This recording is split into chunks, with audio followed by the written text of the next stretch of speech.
श्री स्वामी समर्थ. ओम नमो भगवते वासुदेवाय नमः. तर आजच्या व्हिडिओमध्ये आपण जाणून घेणार आहोत परिवर्तनी एकादशीच्या दिवशी काही उपाय आणि त्याचबरोबर आपल्याला भगवान विष्णूंची सेवा कोणती करायची आहे ते मी तुम्हाला सांगणार आहे. परिवर्तनी एकादशीला पार्श्व एकादशी असेही म्हणतात. ही एकादशी भाद्रपद शुक्ल पक्षामध्ये येते. या एकादशीपासून अनेक धार्मिक कार्याची सुरुवात होते. या दिवशी उपवास केल्याने पापाचा नाश होतो असेही मानले जाते. उपवास करणाऱ्यांना पुण्य व शांती लाभते. भक्त या दिवशी दान धर्म करतात. भगवान विष्णूच्या कृपेने भक्तांचे कष्ट दूर होतात. या दिवशी गीतेचे पठण केले जाते. ही एकादशी घरात आनंद व समाधान घेऊन येत असते. त्याचबरोबर या एकादशीचे महात्म्य आहे. ते महात्म्य म्हणजे देवशयनी एकादशीपासून ते देव उठणी एकादशीपर्यंत आपले भगवान विष्णू निद्रा अवस्थेमध्ये असतात. ते 4 महिने चातुर्मासामध्ये आपले भगवान विष्णू निद्रा अवस्थेमध्ये जाऊन महादेवाच्या सृष्टीचा कारभार देऊन ते निद्रा अवस्थेमध्ये असल्यामुळे आजच्या एकादशीच्या दिवशी ते करवट बदलत असतात, परिवर्तन करत असतात. कारण इकडल्या करवटाहून तिकडल्या करवटावर ते करवट बदलून विश्रांती घेत असतात. सागरामध्ये ती विश्राम अवस्थेमध्ये आता आहे. त्याच्यामुळे आपल्याला हर महिन्यात येणाऱ्या एकादशीला आपल्याला विष्णू भगवानाची 4 महिने अतिसेवा करायची आहे. पण त्याच्यातलीच एक परिवर्तनी एकादशी खूप अशी महत्त्वाची आणि पुण्य अशी मानली जाते. त्या दिवशी केलेल्या सेवा आपल्याला खूप लवकर फळ देतात. आपल्यावर आशीर्वाद लवकर प्राप्त होतो. कारण या महिन्यामध्ये आपल्या घरी भगवान आपले गणेश स्थापन झालेले आहेत. त्यातल्या त्यात ही एकादशी आपली बुधवारची आलेली आहे. बुधवारची आल्यामुळे खूप अशा सेवा आपल्याला गणेशाबरोबर आपल्याला विष्णू भगवानच्या पण करायच्या आहेत. त्याचबरोबर आपल्यावर एका देवताबरोबर 2-2 देवतांचा आपल्यावर आशीर्वाद प्राप्त होणार आहे. तर चला पाहूयात आपल्याला परिवर्तनी एकादशीचा मुहूर्त काय आहे ते तुम्हाला मी सांगते. परिवर्तनी एकादशी 3 सप्टेंबर म्हणजेच उद्या 2025 या दिवशी आहे.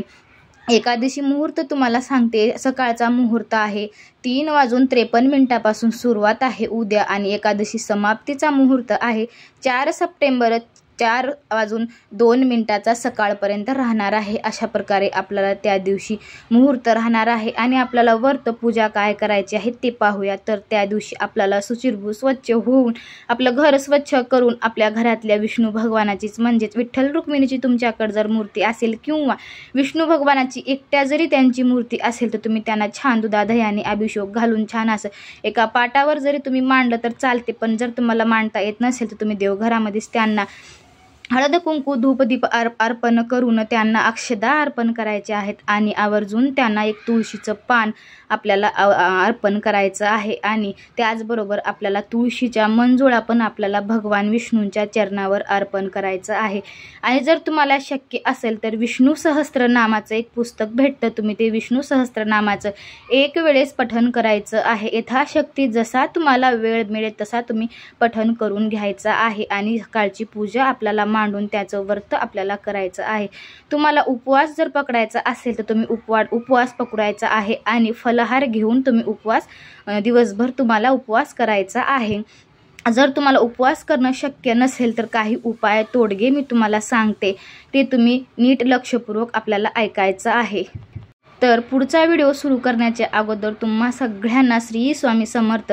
कसे आहात तुम्ही सगळे? मस्त आहात ना? मस्तच राहा. स्वामी कृपा तुमच्यावर सदैव राहो ही स्वामीचरणी प्रार्थना करूया.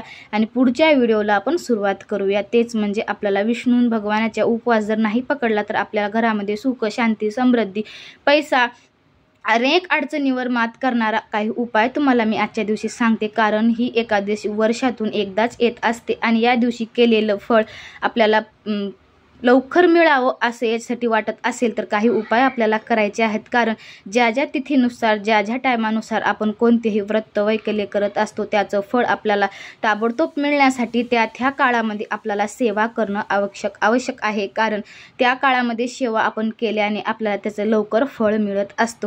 त्याचप्रमाणे मी तुम्हाला पूजा मांडणी तर सांगितलीच आहे. विष्णू भगवानाला अभिषेक वगैरे करून त्यांना एक तुळशीपत्र अर्पण करायचं आहे.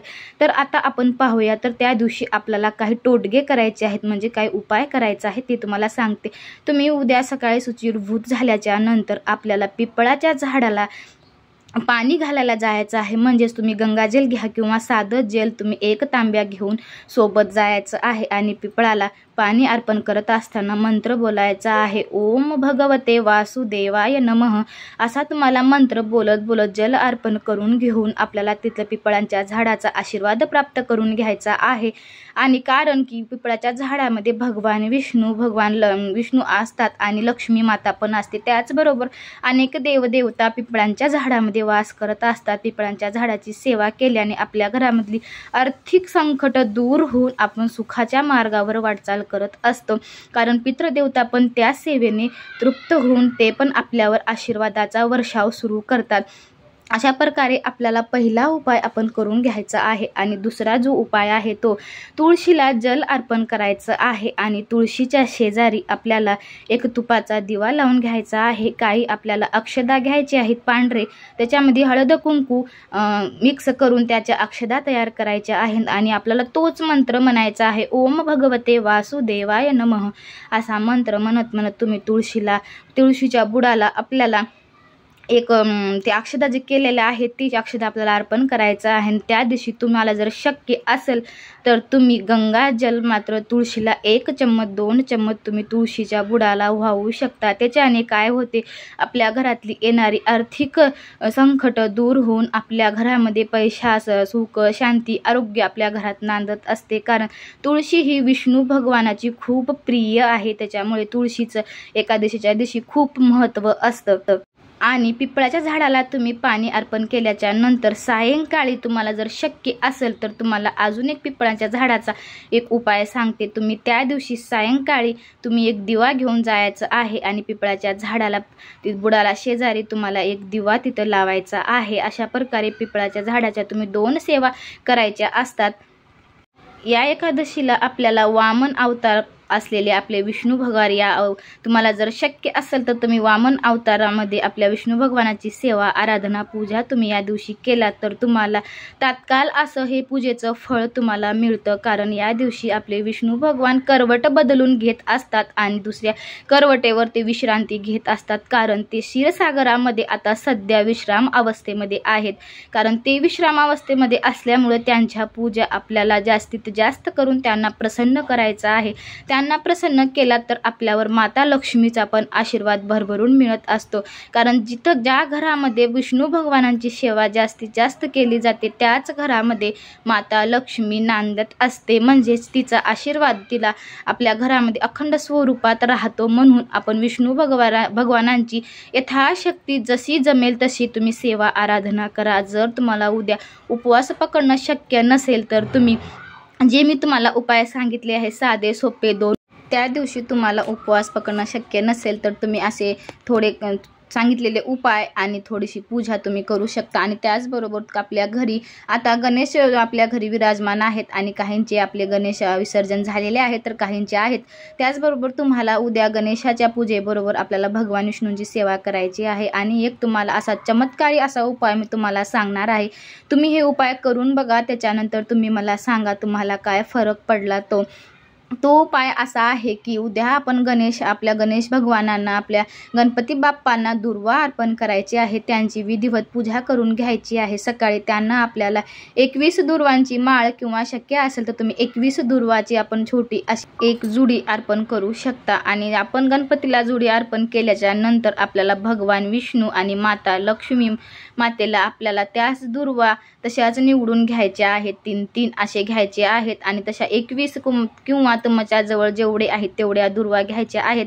आपण गणपती बाप्पांना आपण दुर्वा अर्पण केल्याच्या नंतर आपण दुसऱ्या दुर्वा घेऊन लक्ष्मी मातेला आणि विष्णू भगवानांच्या चरणावर आपल्याला दुर्वा अर्पण करायचा आहे। आणि दुर्वा अर्पण करत असताना आपल्याला तोच मंत्र म्हणायचा आहे, पण 108 वेळा जर तुम्हाला शक्य असेल तर तुम्ही 108 वेळा म्हणायचा आहे, ओम नमो भगवते वासुदेवाय नमः।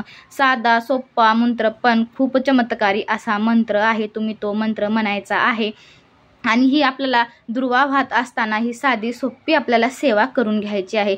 तुम्ही दुर्वाचा उपाय करू शकता उद्या, आणि तुम्ही तांदळाच्या अक्षदाचा उपाय तुळशीला करू शकता, किंवा आपल्याला पिंपळाच्या झाडाला दिवा आणि जल अर्पणाचा उद्या उपाय करू शकता। आणि नक्कीच मला तुमच्या घरातला काही फरक पडलेला मला नक्कीच कमेंटद्वारे मला सांगू शकता। खरंच या उपायाने तुमच्या घरामध्ये जर पैसा टिकत नसतील, तुमच्या घरामध्ये जर चंचल लक्ष्मी नांदत असेल, तर तुमच्या घरामध्ये स्थिर लक्ष्मी नांदायला सुरुवात करते, आणि तुमच्या घरात पितृदोषाचं कोणतंही काही कारण असेल तर ते पण तुमचं निवारण होण्याची शक्यता आहे। या सेवेमुळे, या उपायामुळे तुम्हाला तुमच्या घरामध्ये फरक जाणवेल। आणि जर काही मुलींचा किंवा तुमच्या पतीची प्रगती होत नाही आहे, तुमच्या घरामध्ये सुखशांती नांदत नाही, तर तुम्ही या उपायाने तुमच्या घरामध्ये खूप असा चमत्कारी फरक पडणार आहे। तर माझे व्हिडिओ जर तुम्हाला आवडले असतील तर नक्कीच चॅनलला सबस्क्राईब करून घ्यायचं आहे, आणि आपली बेल आयकॉन प्रेस करून घ्यायचं आहे।